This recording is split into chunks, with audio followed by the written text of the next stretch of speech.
Hello, everyone, and welcome back to the podcast. I'm your host, Joe. It's good to be back on this fine Monday. With having 2 weeks till I go back to school, still nonetheless, bunch to go over today on the podcast.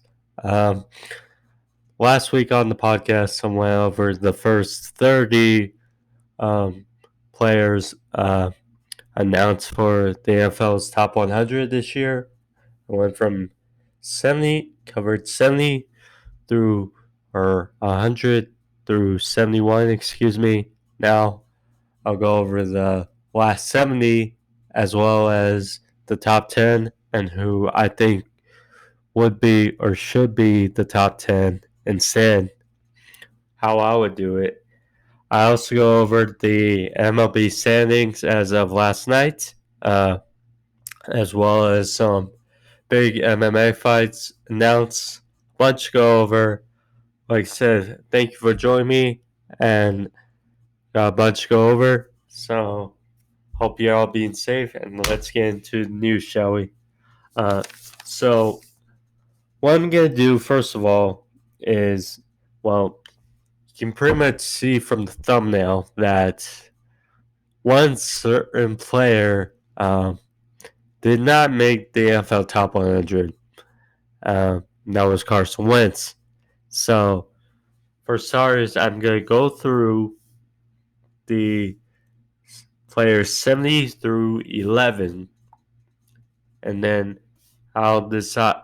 I'll let you know which player or which slot I think Carson Wentz fits into, in my opinion, as well as telling you if the players were ranked too high, too short, or if they're just at the right spot. And then later in the video, I'll go over top 10 as well as my top 10. So with that, let's get started with. So we ended off at number 71. Well, so now number 70 was Fred Warner. Fred Warner, he really came into his own for the Niners as a linebacker. Part of the reason was Quan Alexander, of course, got injured week 1 against the Bucks. But nonetheless, Fred Warner had a really good year. Deservedly so should be on this list, and I think it worked. The slot works for him. Number 69, good old the ageless one, Larry Fitzgerald. Still get done and still getting respected by his peers. Moved into the above Tony Gonzalez, number 2 all time for catches, receptions. Well deserved. I think maybe a little bit higher, a couple spots higher, but I'm fine with that slot for Larry Fitz. Number 68, Ryan Tannehill. Tannehill, he had his career year for the Titans, reviving his career after that trade from Miami to Tennessee, replacing Marcus Mariota, uplifting that team along with Derrick Henry and A.J. Brown, among others, and that big offensive line to the playoffs, almost making the Super Bowl. I think he had a career year, but when you compile on his career with the Dolphins, I mean, it kind of a few, I would say, too high, maybe, despite the career, but good for Tannehill. Next up, Demario Davis, number 67. One of the best linebackers in the league for the Saints. has been consistent ever since coming to the Saints from the Jets. He keeps getting it done. I would say he's too low on the list, but still, nonetheless, good for Demario Davis. Number 66, Larry Tunsil. He predicted Deshaun Watson's blind side, decreasing the sack number on Deshaun Watson from 2018 to last year. And they paid him a raise, deservedly so. Probably too high of a raise, but still, nonetheless, good for Larry Tunsil. I would say the spot works. Next up, Tyler Lockett, number 65. I would say one of the most underrated receivers in the game. He has effectively turned himself from a returner, a slot receiver, to a number one receiver for the Seahawks. Well deserved. I think it fits him well. Maybe a little too high, but still good for Tyler Lockett. Number 64 next, Harrison Smith. Well deserved. He's been consistent. One of the best safeties in the game, if not the safety. I would say perhaps a little too low. I would say put him in the 50s, but still good on Harrison Smith. Excuse me. Nope. Next, number 63. Another Smith, but Preston Smith for the Packers. The Smith brothers, Preston, Cedarius Smith. No, they're not brothers, but that's what they called them. Came over to Green Bay and did wonders for the defense. I would say a little high for Preston Smith, but still good for him. Next up, another Packer, David Bakhtiari. In my personal opinion, he's the best left tackle in the game. Him or Tyron Smith. And this is too low, I think, for Bakhtiari. He has consistently protected Aaron Rodgers' blind spot from 2013 up to now.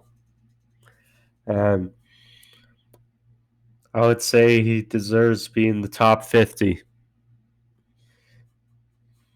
Next up, Jarvis Landry. Jarvis, coming from Miami, first couple years in Cleveland, has done really well. Still probably doesn't get the credit he deserves, but so go on Jarvis. Next up, Logan Ryan, who is currently a free agent but had a really good year for the Titans. Probably outpriced himself, and that's probably why he's still on the free agent market. But so good on his part, and deservedly so. Next up, the other receiver for the Browns, OBJ, Odell Beckham Jr. Now, he kind of had a down year for his standards. Still had over 1,000 yards. Was a little hobbled in the year. Still, he got it done. Still one of the top receivers in the game. But, yeah, maybe a little high, but so good on his part. Next up, Kirk Cousins. You like that? Yeah, Kirk Cousins, number 58. I mean, of course, people say he was overpaid for Minnesota. He got an extension, deservedly so. Yes, he provides stability to that Vikings quarterback room that for a bunch of years has been inconsistent when it comes to run quarterbacks. Now Kirk, although he still gets criticism from not winning that big game, those big games. He won playoff game in New Orleans in overtime in the playoffs. Good on his part. I mean, I'm not sure. I think probably a little high, but so good for Kirk Cousins. Next up, Devontae Adams, 57. I think too, yeah, too low. Devontae Adams, he's been the one shining light weapon for Aaron Rodgers the last few years. I mean, and he just gets it done. He's one of the top 10, if not top 5 receivers in the game. Deservedly so. Yeah, too low. Next up, DeForest Buckner, who had a big year for the Niners. Almost ended the season with a ring on his finger. But nonetheless, good for DeForest Buckner. Now with the Colts, should provide some better pass rush, opposite of Justin Houston. So good on him. I would think maybe a little high because of he did have his big year, but there were still some criticisms about how he was in his first couple years with the Niners. So next up, Zach Martin on that very solid O-line of the Cowboys. Deservedly so, Zach Martin. Can't really say much. He's just really good. Next up, 54, Stephon Diggs. Yeah, solid year again for the Vikings. Now he's traded to Buffalo. Probably will have another big year. But as far as his slot goes, I would say good, but maybe a tad bit high, a few slots back. But can't complain.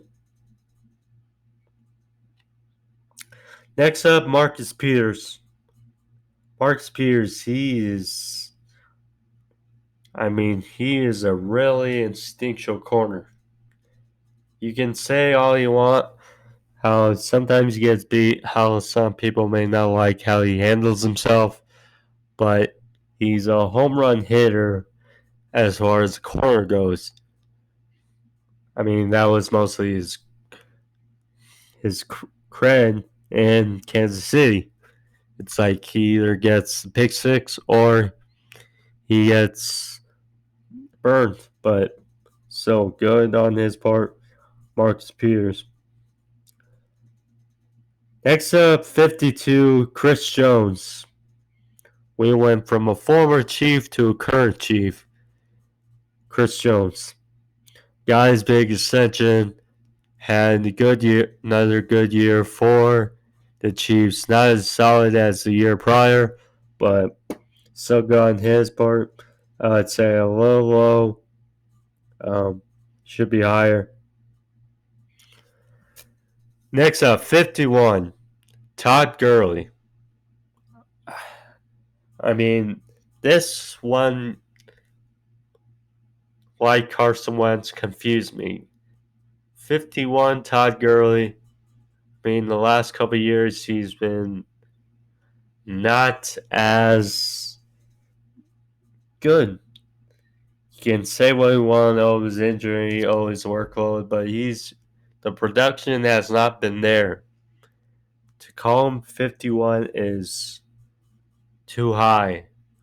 Now, he's still had a quality year, but 51? No. Maybe he still works in top 100, but I don't think he's 51. Sorry if you're a Todd Gurley fan, but the production has not been there. Next up, Darius Leonard. Darius Leonard, he's done really well his first 2 years in Indianapolis. I would say this slot works for him. He has been kind of the game changer for their defense. I mean, along with, like I said, Houston, now they got Buckner, they got Hooker, they got Rocky Sin. They got quality pieces, and when it comes to his slot, I think this works. Number 50. Next up, 49, Amari Cooper. Amari Cooper, ever since he was traded from the Raiders to the Cowboys, he's kind of revived his career as well, like Ryan Tannehill. I mean, we saw his last couple of years with the Raiders in black and gold. His production was going down. And you can say that was their car. You can say that was the offensive system. Still, the production wasn't there, and now the production has gone back up, and Mark Cooper has effectively been the number one receiver. Now that they drafted CeeDee Lamb, some pressure will definitely be off Amari Cooper this season. When it comes to the slot, I think this works a few spots too high, but still, I like Amari Cooper being on this list. Next up, the other Smith brother, we had Preston Smith, now Zadarius Smith, who was snubbed from the Pro Bowl and well deserved this spot. Works for him. Zadarius, I mean, he had a really good year for the Packers. And can't say enough about him. Next up, Tre'Davious White, one of the best corners in the league, if not the best corner. Actually, not. That's for Stephon Gilmore, but he's one of the best corners in the league. I think this works. He finally gets his credit. Last year, I can't believe he was left off the list, but oh well. Next up, 46, Dak Prescott. Really? This is a bit generous. Yes, people will say that he had a big statistical year, but the fact is he did not show up against playoff teams. The only playoff team he beat last year was Philly when they were still trying to find themselves.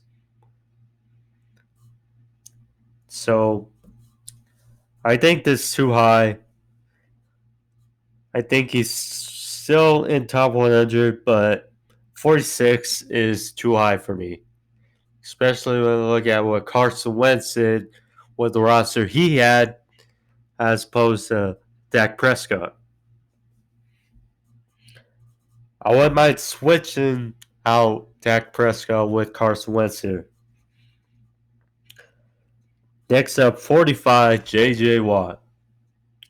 J.J., I mean, he missed half the season, obviously, with that torn pectoral. Obviously, I mean, 5 years ago, he was number one on this list. And now he's 45. That just shows you that he's still productive. But, I mean, the injuries have weighed a toll on him. And he's still one of the better pass rushers in the league. He's still the leader on that defense. But I think this is too high compared to the season he had.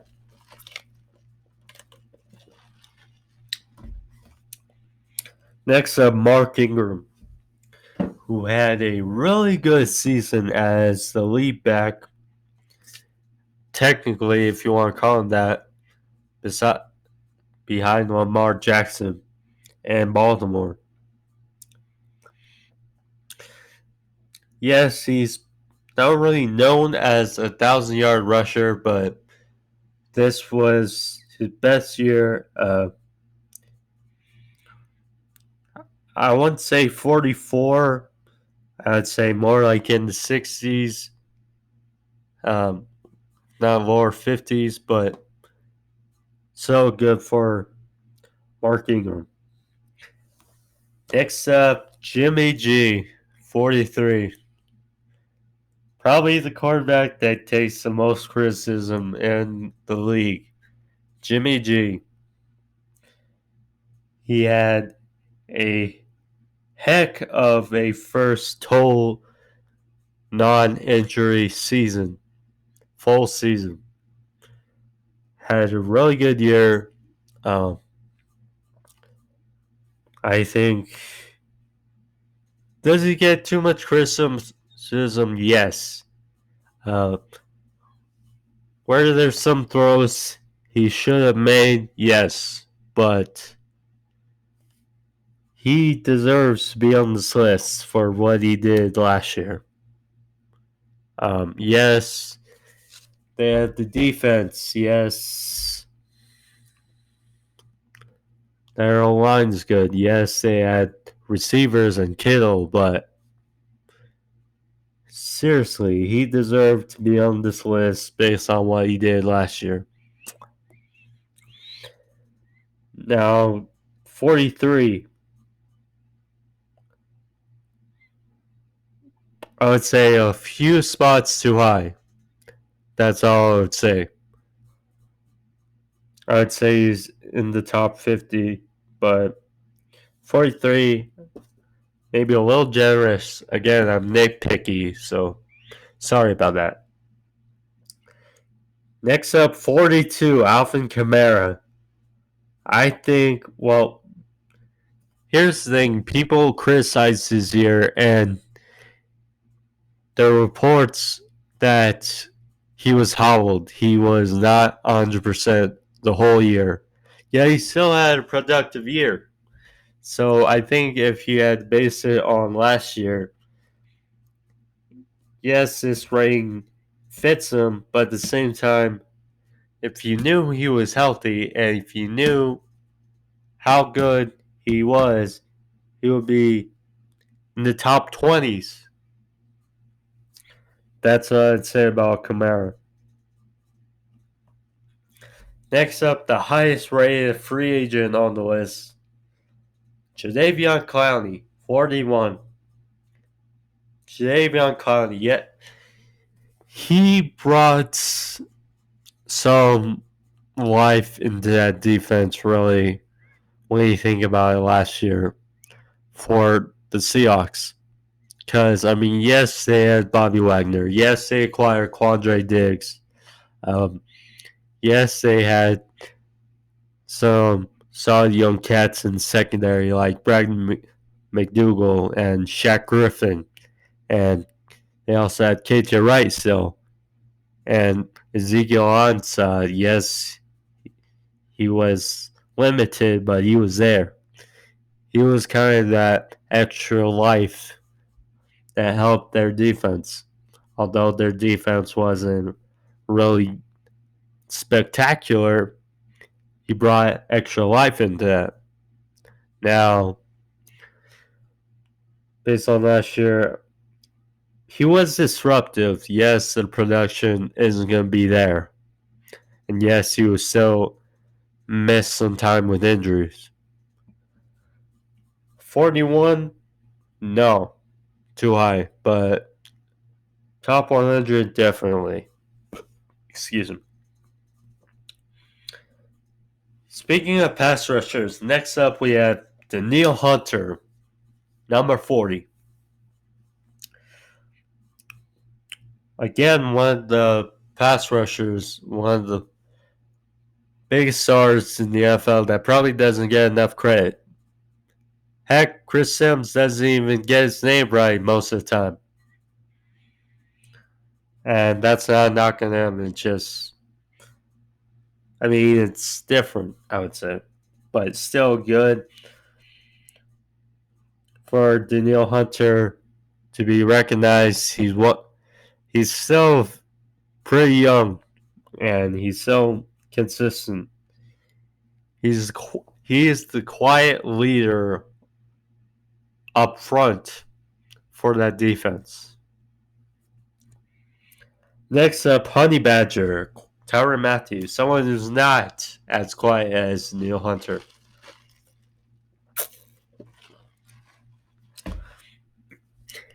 He, coming from Houston, adds something that, I mean, I love Eric Berry for when he was on the Chiefs. Surprisingly, he's still a free agent. But yeah, I love Derek Berry, and yes, he was an exciting safety. But with Honey Badger, when he came over, he provided more versatility for that team. He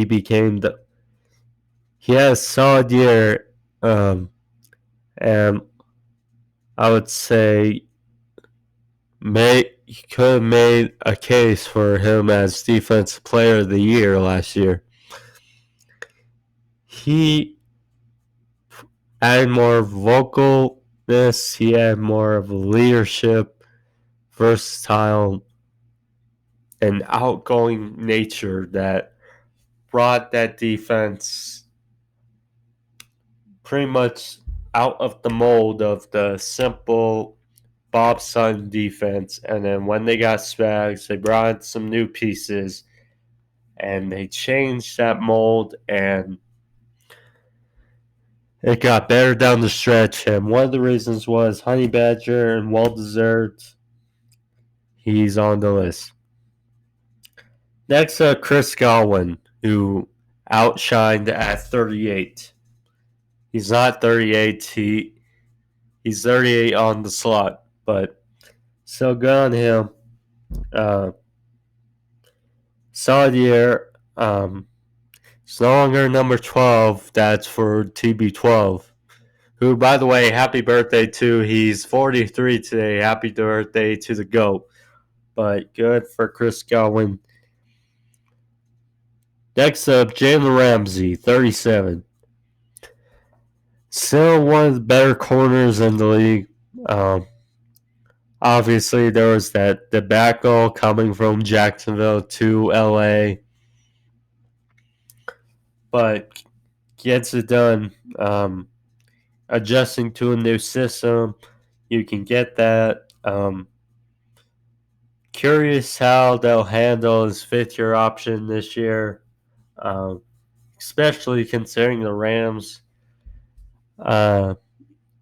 used 2 first-round picks and a 4th for him. So it'll be interesting.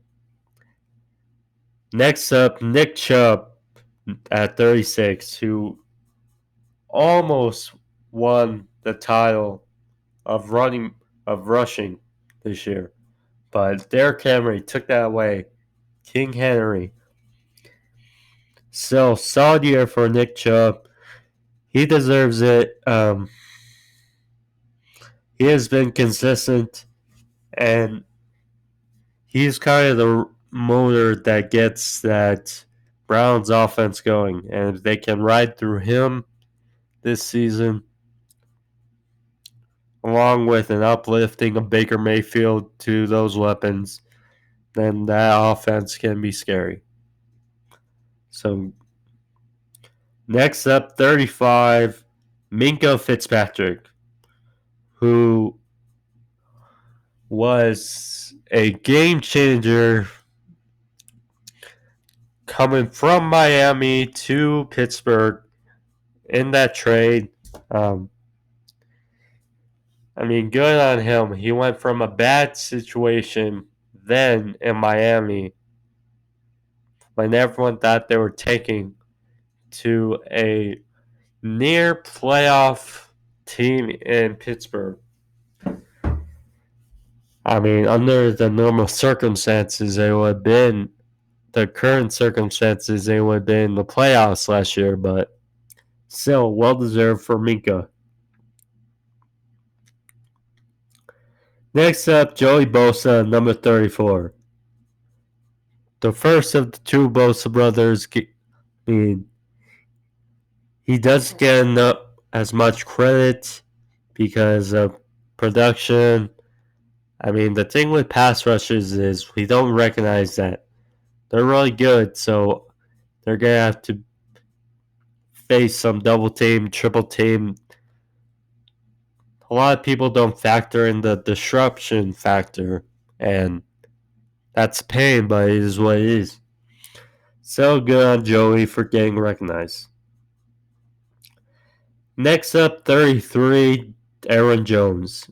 Aaron Jones, he had a solid year for the Packers.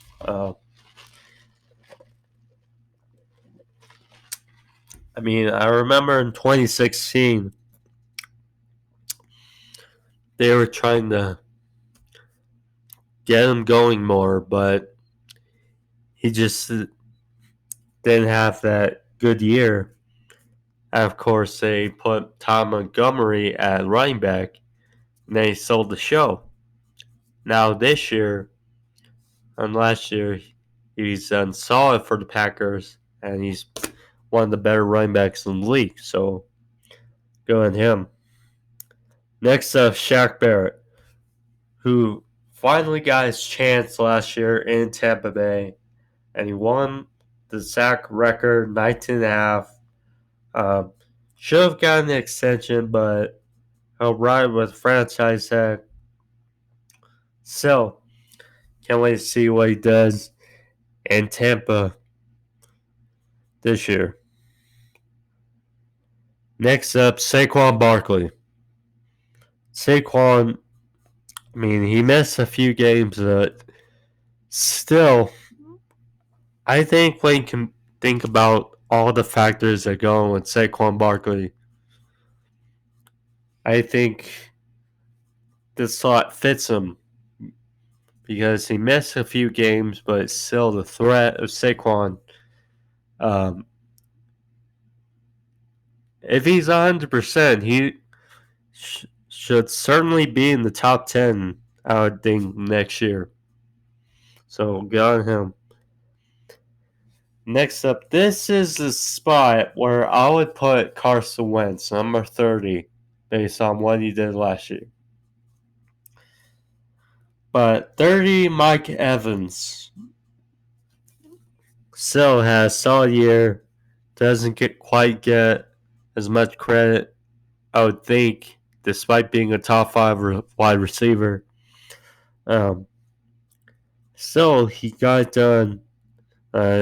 Now with Tom Brady throwing him the ball, oh geez, let's see what happens.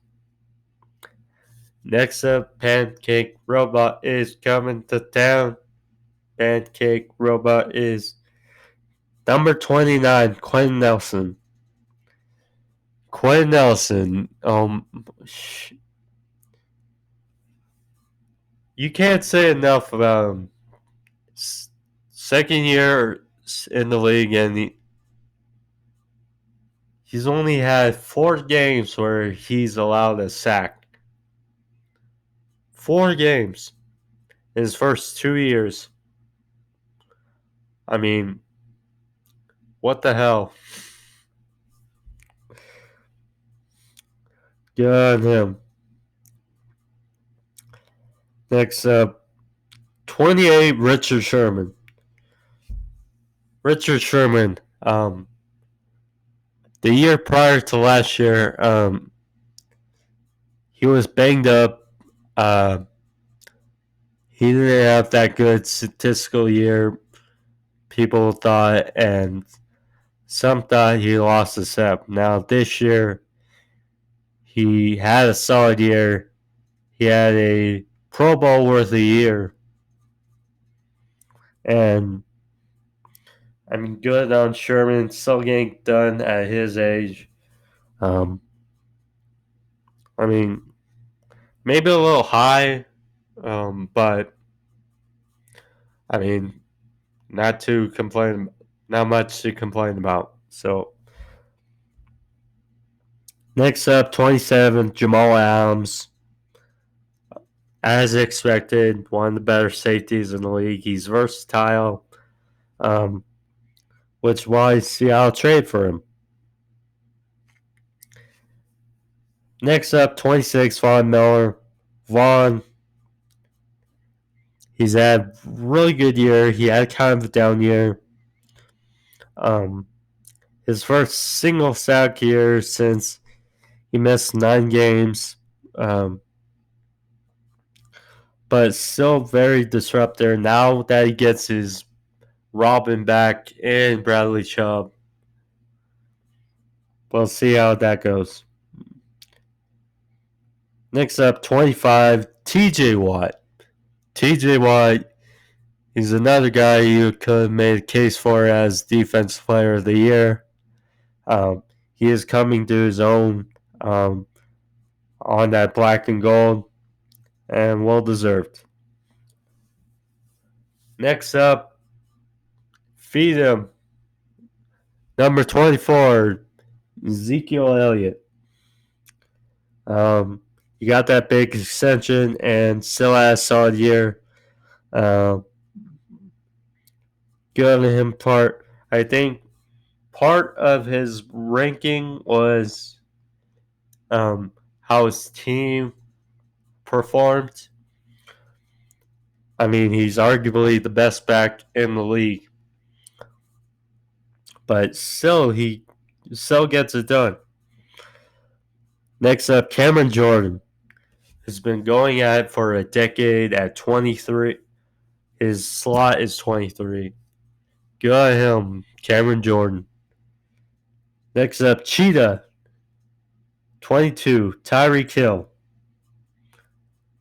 who will run circles around people. I would love to see him star as the Flash someday in a movie. Good on him. Next up, 21, Dalvin Cook has a solid year. More healthy year, finally. So good on him. Next up, 20, the one-eyed Deshaun Watson. Deshaun Watson with one eye for half this season, or 1.5 eyes, was number 20. So good on him. Next up, Khalil Mack, number 19. As deservedly so. He changed that Chicago defense ever since he walked into the door. And as deservedly so, one of the best pass rushers in the league. Next up, Woo! Number 18, Travis Kelce. This was interesting because, okay, George Kittle, where is he going to land? So that was interesting. But good for him. Travis Kelce, he deserves it. He's like a big wide receiver at tight end. That's just how it is. Next up, the other of the two Bosas, Nick Bosa. His first year on the NFL Top 100 is number 17. He was another piece. Well, if Jimmy G didn't get hurt in 2018, they would not have been able to draft Nick Bosa. So essentially, Nick has to thank Jimmy G's torn ACL for being on the Niners. Next up, Aaron Rodgers, discount double check.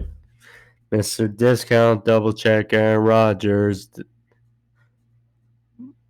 I mean, yes, he had a down year, but statistically, he did really well. I would say he's fallen out.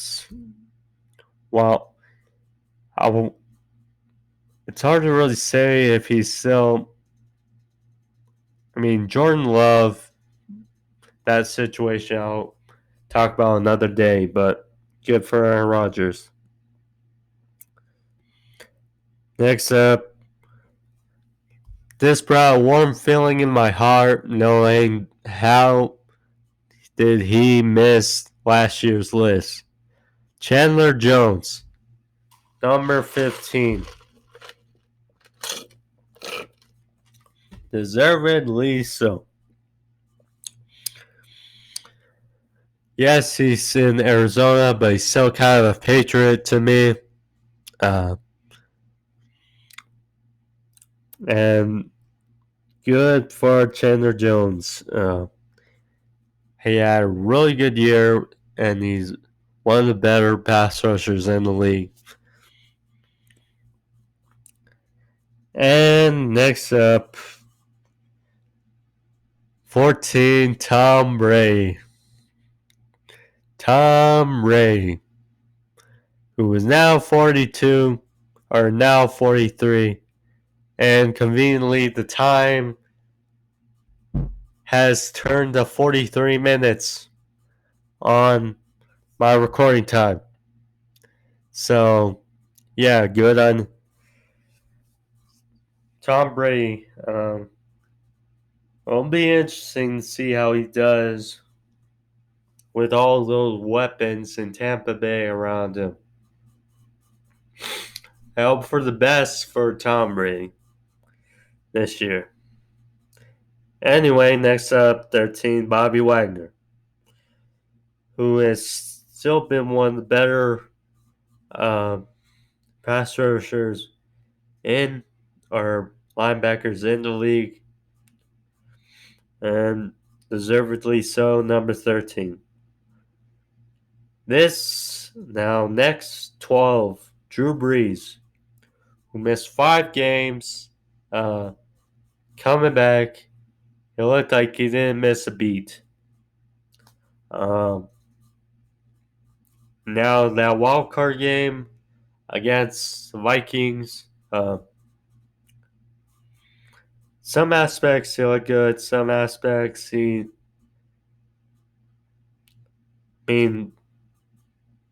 offense is.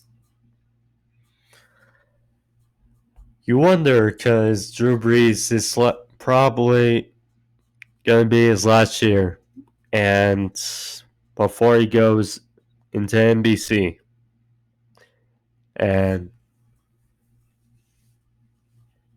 it's definitely Super Bowl or bust for them this season, because if Drew Brees does not get a Super Bowl this season, he's always going to be looking at how he went out of his career. Because 2017, the Minneapolis Miracle. 2018, the non-pass interference call. 2019, that wild card game versus the Vikings. Now you can say if he pushed off or not, call rule off, yada yada. But nonetheless, the fact is it was a devastating loss for the Saints. And this season will decide, will Drew Brees be looking back at his career thinking, well, I couldn't get back to the ever since Super Bowl 44. And miss opportunity, or will he go out another champion? We'll have to see. And next up, number 11, Julio Jones. Excuse me. Julio Jones, who is still one of the top 3 receivers in the league. Deservedly so. Just missed the top 10. I mean, these lists, that just happens, but he still had another solid year for the Falcons. He's a Hall of Fame receiver. What more could you say? So there was 70-11. Now I'll get through some more news throughout the podcast, and then later I'll talk, or in a little bit, I'll talk about the top 10. So, some MMA news. So for Bellator, a fight that had been made was Matt Mitrione versus Timothy Johnson. Now, Mitrione has been winless in his last 3 fights. Obviously against Sergey Kharitonov and losing to Ryan Bader in the Bellator Grand Prix.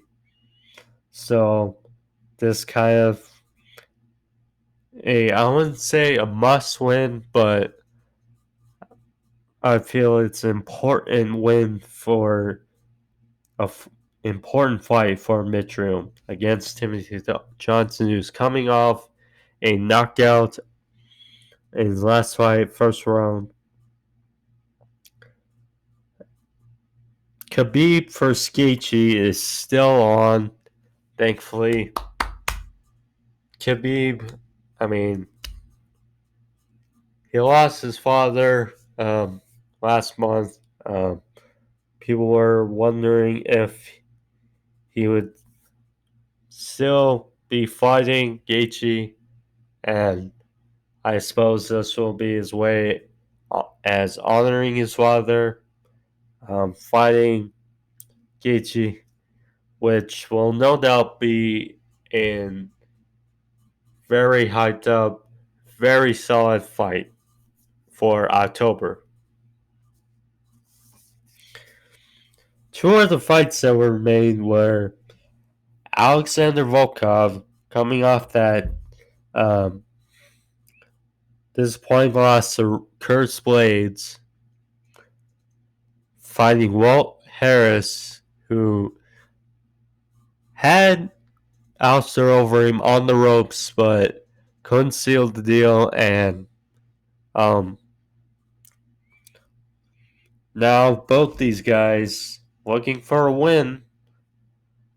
We'll see who gets back on the winning track and who stays on the L track. That means it. So, again, more players opting out. Nate Solder big one. Bunch of my Patriots have opted out. Marcus Cannon, right tackle. Dante Hightower, Patrick Chung. Yeah, it's more play. See, what will be interesting to see about this situation is that, well, baseball, they're going from stadium to stadium to stadium, whereas the NBA is only doing a bubble in Orlando. So it'll be interesting how the NFL operates, because obviously, if you're a football fan, you all want to see football again, but at the same time, you want it to be safe and you want it to be. I mean, we all want normalcy in right now, but these are circumstances we are operating from, and I mean, as long as we get football, but at the same time, everyone's being safe, and I mean that's what matters, I guess. And Joey Bosa, he got his extension. He got a 5-year, $135 million extension. Good on him. One more to say, he was one of the most, well, he didn't get much credit as his brother did last year, but good on him for Joey Bosa. Well, MLB. So for MLB news, I'll get into it. So Nick Markakis rejoined the Braves, and so I printed out the standings of the MLB from last night, as of last night. So as the division stand, so the Braves are leading the East at 7-3. The Cubs are leading the Central 7-2. The Rockies are leading the West at 6-2. That's for the National League. For the American League, the Yankees are leading 6-1. The Twins are hosting the Central, or leading the Central 7-2. And the Athletics are right now leading the West at 5-4. Now, if I were to make my predictions as of who will be the playoff teams early, because according to the format, there will be 14 playoff teams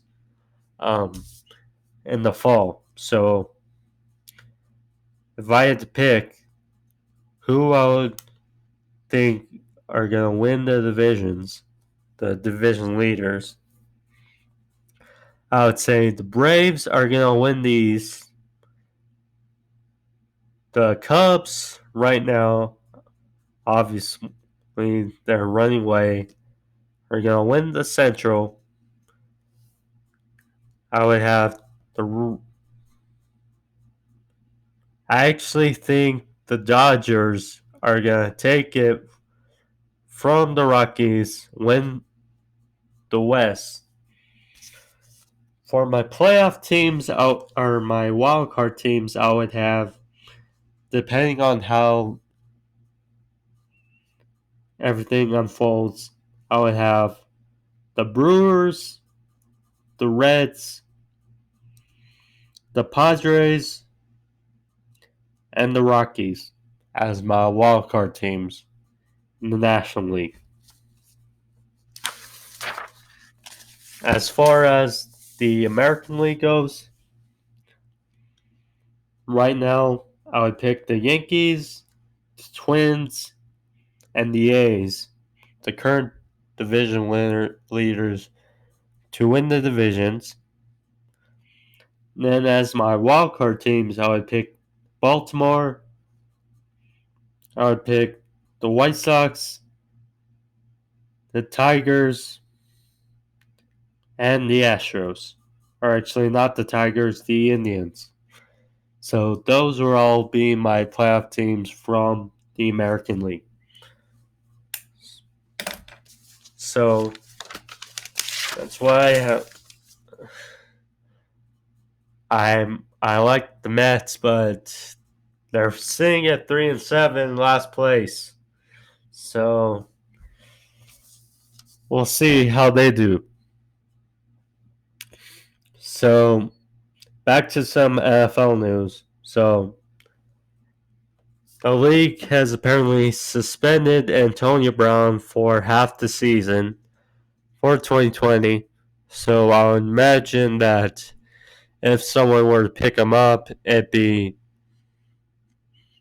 say, an injury happens or you need a number 2 receiver or another receiver for, say, a playoff run on offense.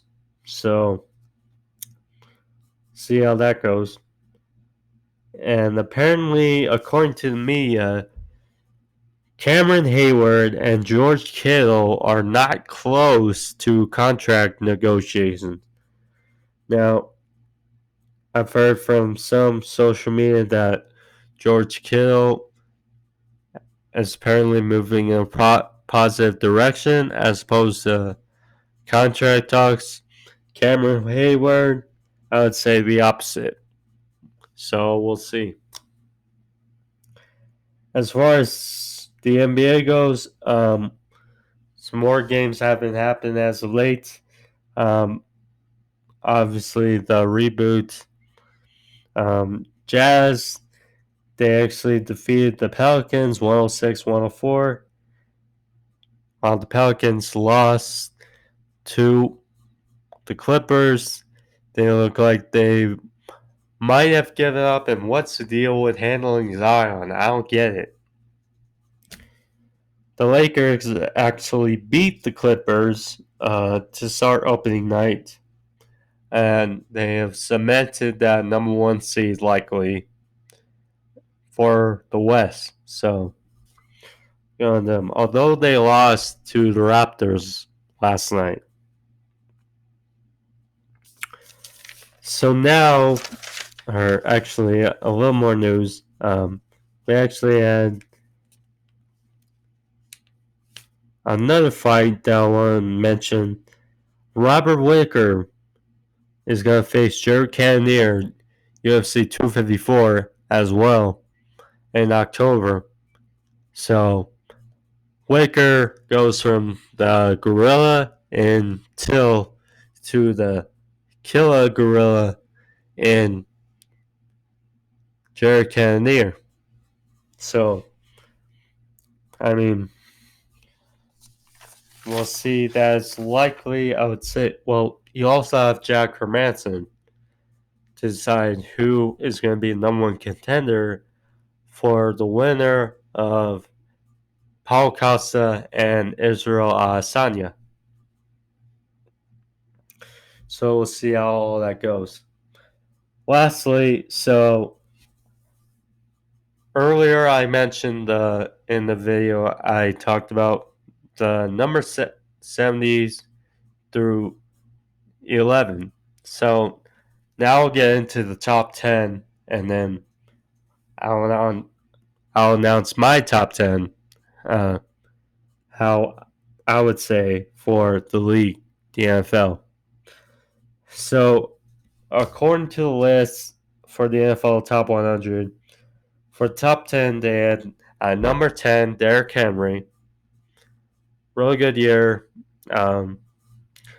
Pretty much powered the Titans to the AFC Championship, along with the resurgence of Ryan Tannehill.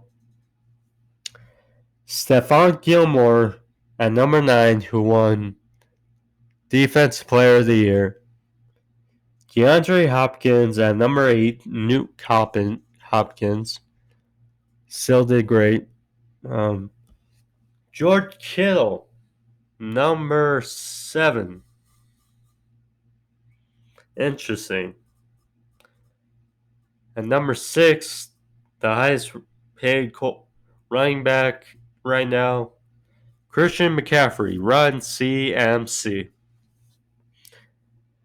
Number 5, who I would say is the best wide receiver in the league right now, Michael Thomas, who broke Marvin Harrison's record last year in really good fashion.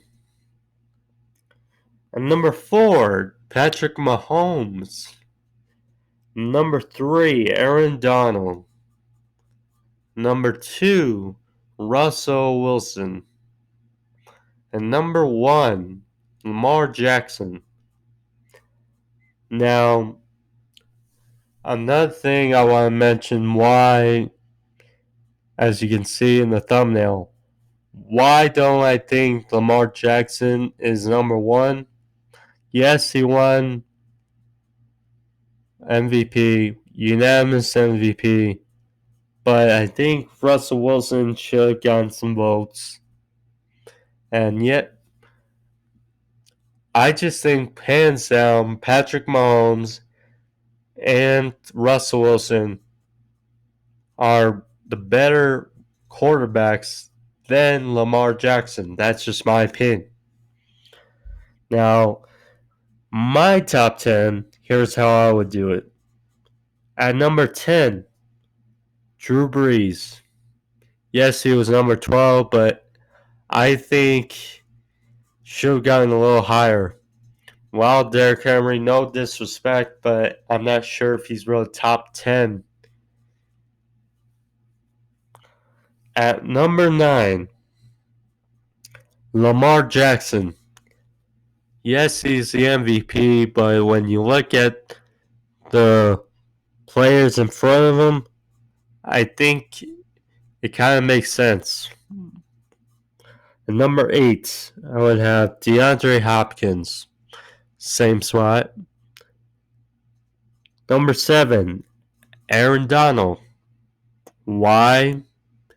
Because he had... Look, I'm not taking away his disruption or anything, but when you look at his year compared to others, it was kind of not as big. Number 6, Christian McCaffrey. Same slide, yes. Now, number 5, I would have Stephon Gilmore, the Defense Player of the Year. A little more respect on his name. At number 4, I would have George Kittle. Number 3, Michael Thomas.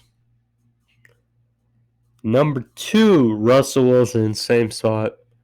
And number 1, Patrick Mahomes. That's my opinion. That's my top 10 as opposed to the top 100, top 10.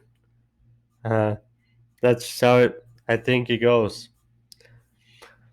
So that was all I had for today. You may agree with some of it, you may not. So I hope you guys enjoyed it. Try to pack all I could into this podcast episode. Like I said, hope you guys enjoyed it. If you're new, like and subscribe. It would help out the video. Please and thank you. And on Thursday, I'll be back with my AEW Dynamite review. So, hope you guys enjoy this. And I'll see you guys all back on Thursday.